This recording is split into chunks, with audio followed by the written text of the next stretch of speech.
साक्री ते नेत्रंग महामार्गावर अपघाताची मालिका सुरूच. ठाणेपाडा घाटात कठडे नसल्याने परिसरातील नागरिक त्रस्त. शेवाडी ते नेत्रंग महामार्गावरील ठाणेपाडा ते छडवेल दरम्यान घाटात पुलाच्या आजूबाजूला कठडे नसल्याने अपघाताच्या प्रमाणात मोठ्याने संख्येने वाढ झाली आहे. गेल्या वर्षात 5 ते 6 अपघात घडले असून यात 4 व्यक्तींचा मृत्यू झालाय. महामार्गाचे काम करणारे संबंधित ठेकेदार व इंजिनियर यांना लेखी व तोंडी निवेदन देऊन सुद्धा कठडे बसवत नाहीत.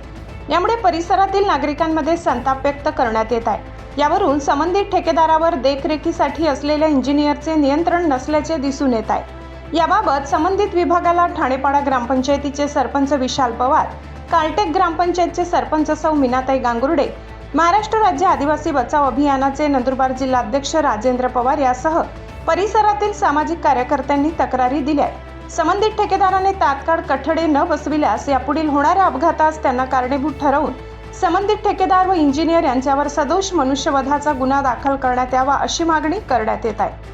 नंद वैभव न्यूजसाठी राजेंद्र पवार, साक्री.